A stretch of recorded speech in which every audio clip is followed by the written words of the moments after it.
welcome everyone. So happy to have you here today on the Thursday before a long weekend. Hopefully everyone's ready to take some time off and relax. We are going to talk about planning for next year, and I didn't clear this with the team, but I'm going to give everyone the big caveat of we're going to talk about planning for next year with the knowledge that we're not sure what next year is going to look like just yet, but we're going to give you some helpful tips. Hopefully get your mind to start thinking about some things that we can do, some things that we can kind of prepare for, and then just know that we're all going to be here with you through the summer and into next year to help you along with whatever next year looks like. And so with that, I'm going to turn it over. I think Stacy is first up, going to talk a little bit about summer enrichment. Hey guys. Some smart people have been doing some research about, we all know about the summer slide, right? When kids are out of school, they forget some of the stuff that they learned. And we've been out of school for a long time. And some research is showing that students could be learning long weekend is coming up. Students could be losing up to 30% of the reading skills that they learned this year. And so one of the best ways to mitigate that is to give them opportunities to read over the summer. So to really set them up now so they can read and read and read over the summer, and then hopefully make up some of that lost ground and not lose too much more ground over the summer. So just kind of a heads up that if your students have been reading on Epic, that free at-home access is scheduled to end on June 30th.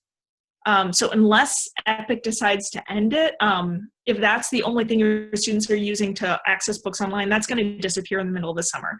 So this would be a really good time before school ends to make sure your students know how to access those online library resources. Libby, Overdrive, Hoopla, that they can get with their library cards, that they can get an online library card, so that students aren't stuck at home without anything to read when that Epic access disappears. If you've been doing like Zoom calls or recorded videos with your students and you've been doing read alouds or book recommendations, you can continue doing that over the summer. You could tell your students, all right, every Tuesday at lunchtime, meet me on Zoom and I'm going to recommend 3 new books, or meet me on Zoom and I'm going to read a new picture book every week. And that gives you an opportunity to kind of continue that community with your students, give them an opportunity to check in. And then also just get really excited about some titles that they might want to read themselves, that they might want to check out from the library. If you have something like a class Flipgrid or a class Padlet where students have been posting their own book recommendations throughout the closure or even throughout the school year, keep those alive over the summer.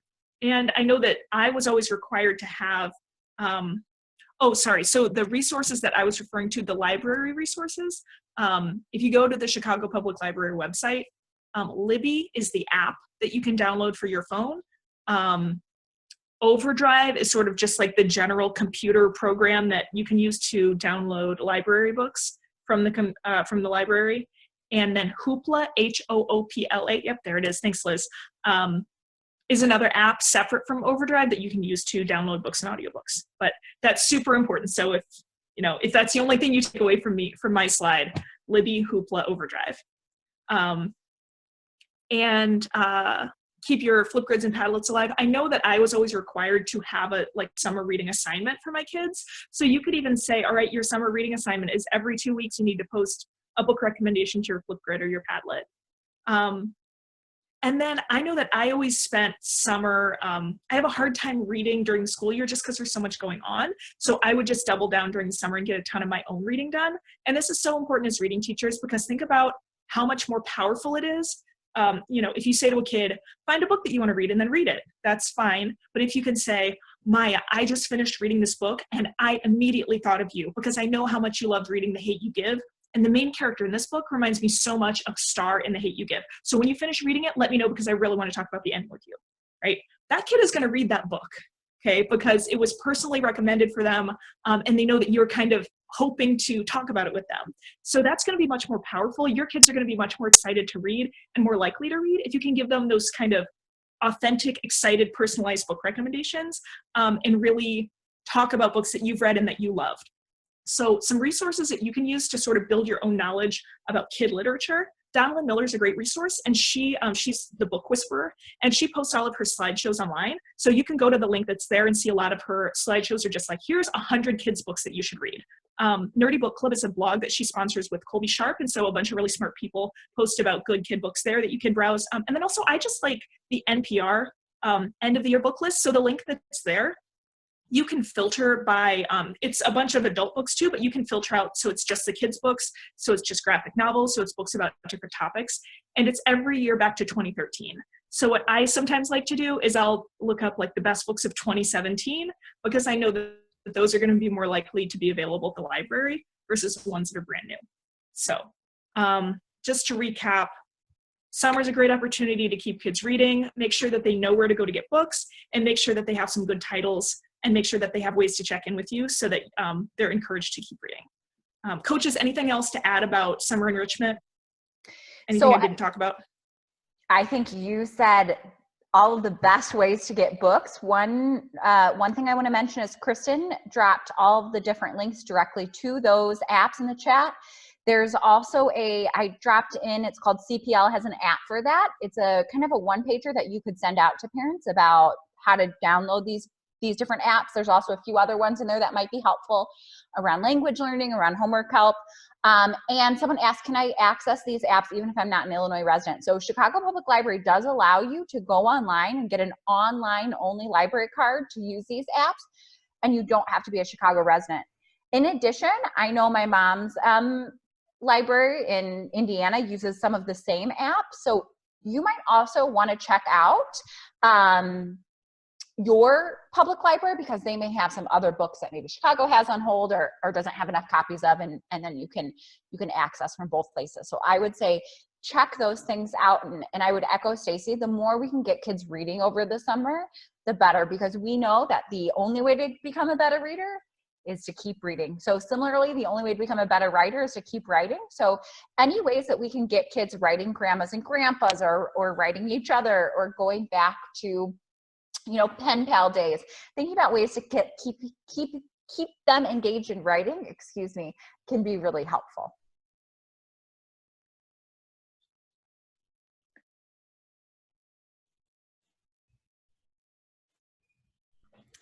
Hi, everybody. This is Ilana from NQC Literacy.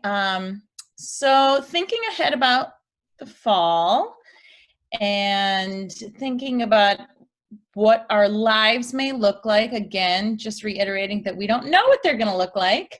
And just for this reason, I think it is really important that we start to think a lot about how do we provide social emotional learning for our students, and this being like one of the really huge things going into the new year that is on the forefront of our mind. Because as we know, kids can't really do any academics if they aren't being taken care of emotionally.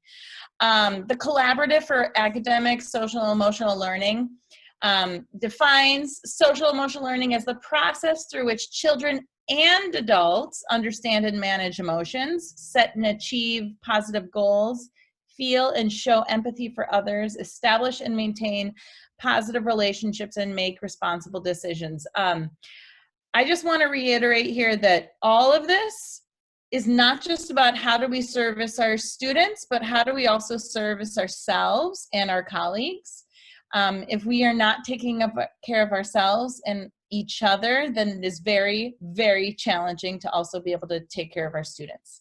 And so checking in, what does checking in look like? It might mean that over the summer even, you are checking in with some of your students, maybe sending some emails, some phone calls, maybe to your past students, maybe even to your future students, just as like a way to connect. I think that right now, any way possible that we can reach out to one another, checking in with our colleagues, and just saying, how are you doing? Even when you're having a bad day, right? Reaching out and asking, just talking to someone can really be huge. And when our communities when it's hard for us to gather in our communities, perhaps you have a church community that you are longing for right now, perhaps a good friends or family that you are not having ability to access right now. It is so important that we are reaching out and checking in with one another and our kids. And so then when we go back to school, a huge part of all this is that before we can move forward, it is really important that we are encouraging our students and ourselves to go back and reflect on this period. And it's so important that we talk about it.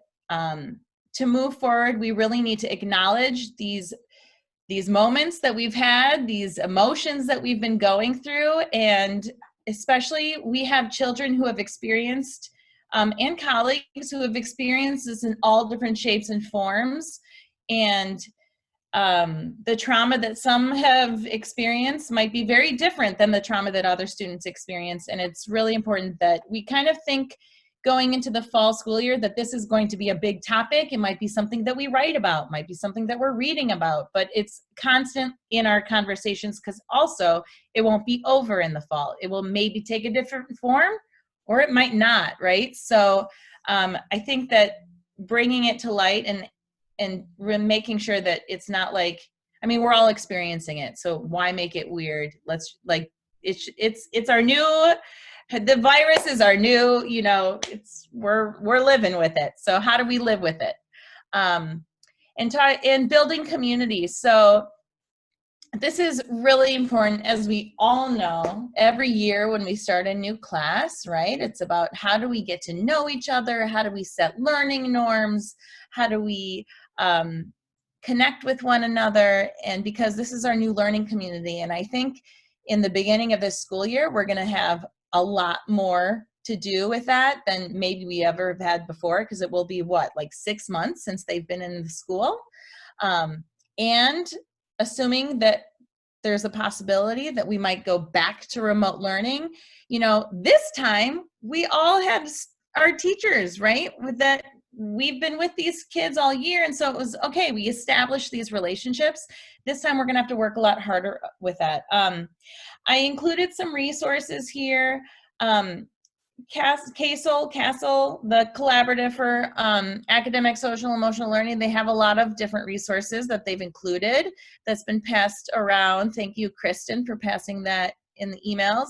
I don't know if many of you are familiar with the National Equity Project. I did a training with them last year, throughout the year, and they are all about how do we as teachers and leaders in education really dig deep and try to understand the inequities in our school systems. And the coronavirus has definitely is shining a light on all the inequities that our communities are experiencing right now.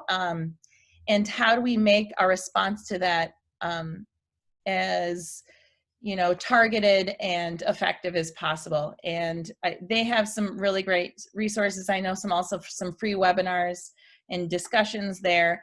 I don't know how many of you are familiar with Responsive Classroom. I trained with them multiple times in the beginning of my teaching, and I found that they were like the #1 thing that I took through with all of my teaching. And it's all about building community and through fun, engaging ways, and just like that. You can't have an academic setting without having that foundation of a strong supportive community. And another one is Facing History in Ourselves, which is a wonderful organization that, and they are all about, you know, like a lot of their focus is social studies and social justice, but they also have turned out a lot about how do we get through this COVID-19 crisis and talking about it with our students and resources. So check out their site. If you aren't familiar with them, they are just an incredible organization based here in Chicago, and you should really get to know them. And the other thing I was just gonna say is that the more predictable structures and routines that we can set for our students right from the beginning, I mean, structure and routines provides a sense of safety. And any way that you can think ahead about that as you go into next year about ways to provide that for your students, whether that is with remote learning and teaching in person together, or whether, you know, thinking about how to do that so that it's something that kids expect and can depend on, when everything right now seems like you can't really depend on it. I think that that's really big. And I just wanted to end with that quote also, that is, in the process of reopening schools, social emotional learning provides an opportunity to elevate student voice and agency, support educators' social emotional learning and well-being, deepen partnerships with families, broaden our definition of what learning is and where it takes place, and contribute to more inclusive and equitable learning environments. And just to end, that we also need, as I said in the beginning, to take care of each other. So as we go back thinking about how are we going to be supporting one another through this, a lot of us have gone through different experiences, and teaching is going to be really hard for some of us, and new challenges, right? And so how do we lead by example? This is an opportunity to really strengthen our communities, and I think that is what is really going to get us through this. So. Thanks, Alana. That was awesome. I think I just want to echo what you said, saying that as we transition into Sarah talking about academics, we can't forget that building community and social emotional support is going to be number one next year, especially because we're all having different experiences, right? Eliza and Kristen can laugh at this, sent us some pictures of Frankie last night doing different things at home. And I said, oh gosh, your quarantine experience is very different than my quarantine experience, which is my husband and I and the dog, right? So people who are having all different experiences, but going through kind of this shared trauma are going to come in with lots of different mindsets. And that's going to go for each one of us as adults and each one of our kids. And turn over to you, Sarah.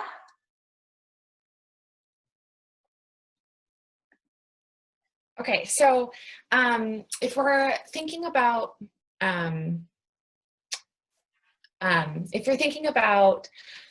the scope and sequence, I'm just going to talk briefly about planning for if you are a Lucy Calkins Units of Study School. So if you are implementing Readers Workshop or Writers Workshop, Teachers College has put out a new scope and sequence for next year to take into account some of the gaps that have been happening this current year.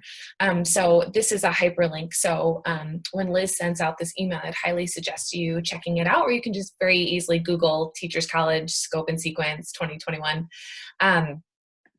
But this might be a good way for you to kind of look ahead for next year and kind of plan out your units. So if you're thinking about your new class for next year, and it would be helpful for you to be talking to your colleagues. So talk to, if you're a second grade teacher, talk to the first grade teacher and to the third grade teacher and have that conversation about what units did you do, what units did you kind of miss out on because of shelter in place.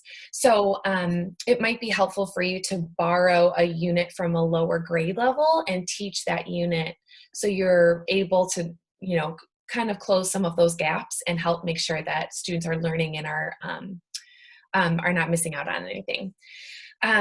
Another thing is to make sure that you're talking to the grade level above you as well, to have that conversation to say, hey, we didn't get to unit 4 and this is why, or I think it would be really helpful for you to start off on borrow my unit 4 and start out with that first thing in the year, because that might help your kids to go through the sequence in a supportive way. Another thing that you can do within the Heinemann website is if you have your actual book, your If Then book, which is a book that we've normally just said like ignore, it's like fluff extra. But if you're planning for over the summer for next year, the If Then unit is also a great book because it provides not full units, but it provides some sample suggested units and some teaching points. So it doesn't have like every single lesson and all the verbiage for each lesson, but it does have, here is a great unit for, word detectives or like identifying tricky words. And then here are some suggested teaching points. So you might look in that If Then unit, and that might help you supplement your units to make sure that you're really covering not only your grade level standards, but also maybe supplementing and supporting those students from the grade level below too. And that is also on the General Resources tab of the Heinemann website too, if you don't have your If Then unit at home as well.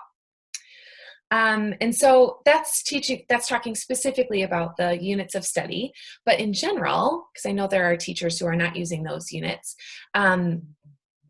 thinking about some sample unit planning. So I think this is actually Stacy's unit, or this is from middle grades. But just thinking about how you can do some general planning to align your units for reading and writing, implementing some language, what standards are you covering, what possible assessments, things like that. So here's an example here. And then another thing to think about is just using a calendar. So either opening up Google Calendar or printing out some blank calendars and aligning some of your units, and not to be very specific to say my unit 1 must be finished on October 15th, but just kind of a general plan of, I think in September I should be working on unit 1, I'm doing unit 2 on October and November, so on and so forth, to kind of keep yourself on track.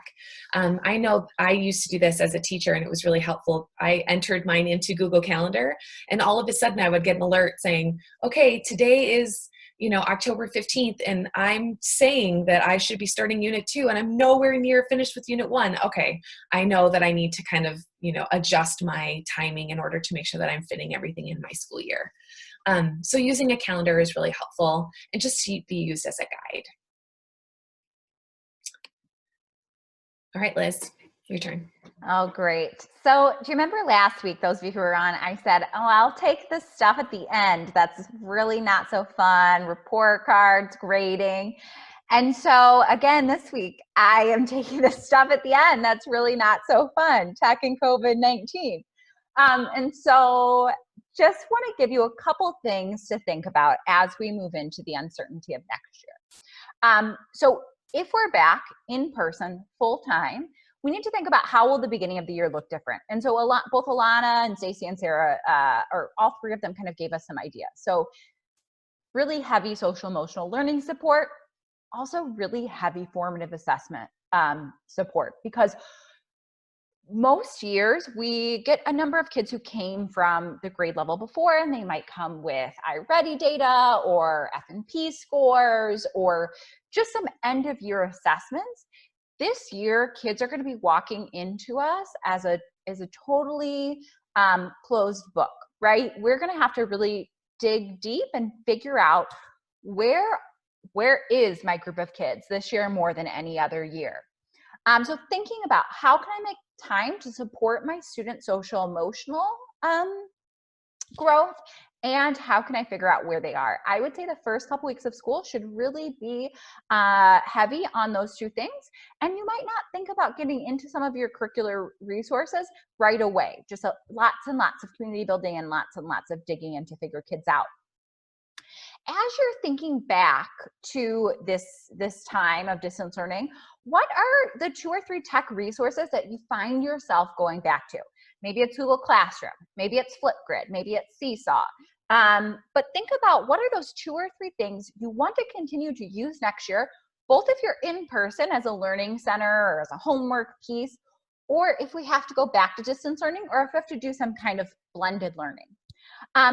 And then how are you going to educate kids and parents on those tools? I think one of the things that I've heard from teachers and parents both is that one thing that was so hard is we had to learn all of these tools so quickly. And so can we figure out a way, maybe it's a video, maybe it's a parent night at school, maybe it's a parent Zoom call, to get them to sit down and you to explain Flipgrid or you to explain Google Slides or Google Classroom to them, so that they know exactly kind of what to expect. And then how can we infuse tech into our classrooms?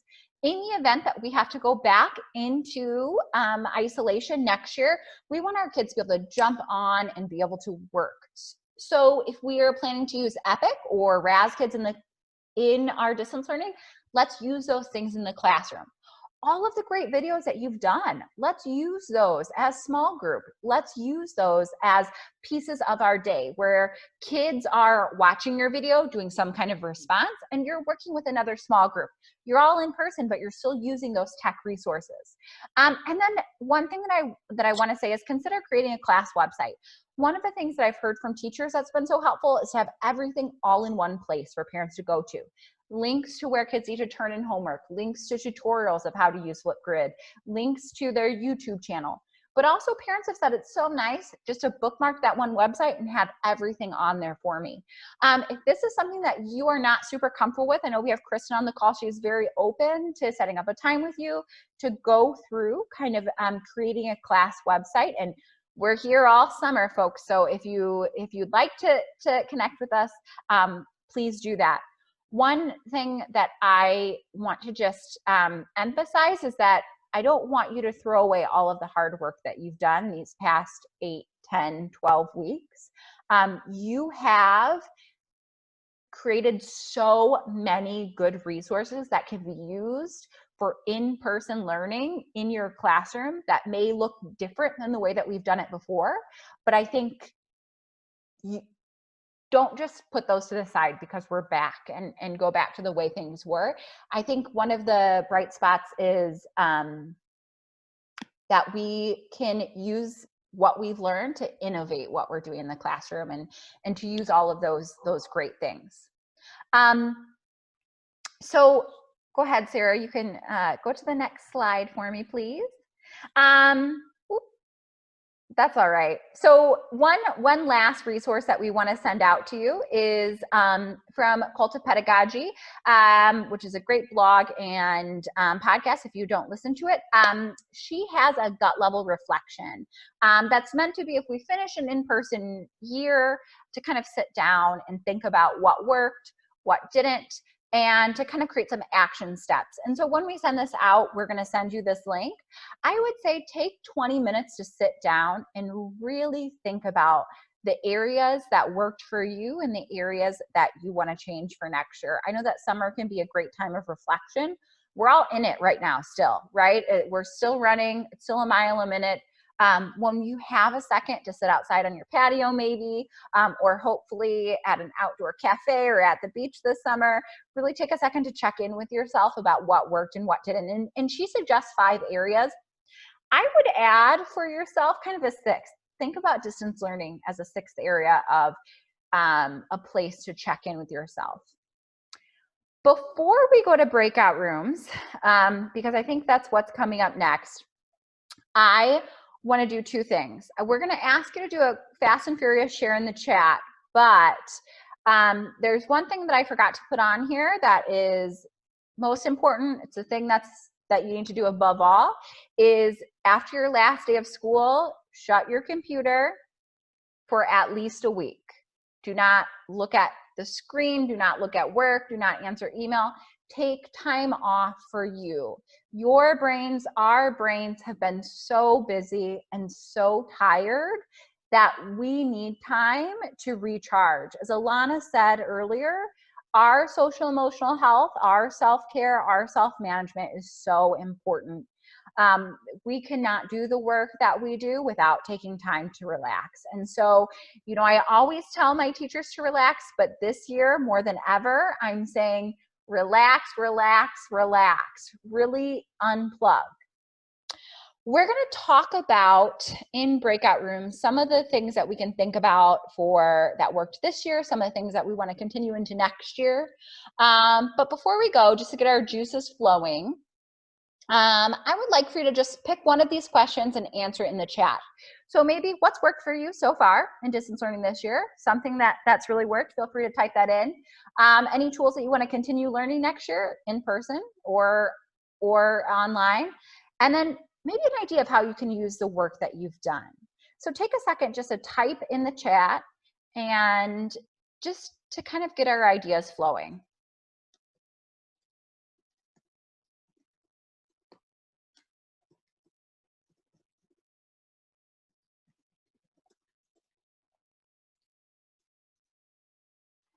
Great idea. Making looms of me teaching lessons so the kids can continue to learn new content. Smart. Zoom meetings and YouTube videos. Yes. Google Sites has really worked, having it all in one place. Reading, recording a chapter of book. Yes. Seesaw worked great. Awesome. Google websites are great for online learning. The only thing you need to do is have a Google Classroom for students to use assignments. Lots of ways to use Google Sites. And Kristen said that she is setting up a couple of webinars for using them. Oh, Bitmoji Classroom, cute. I've seen people send their Bitmoji home as like a flat Stanley teacher and take pictures. That has been really great. Family and student tech learning. Awesome. Great. So it worked out that we're going to kind of split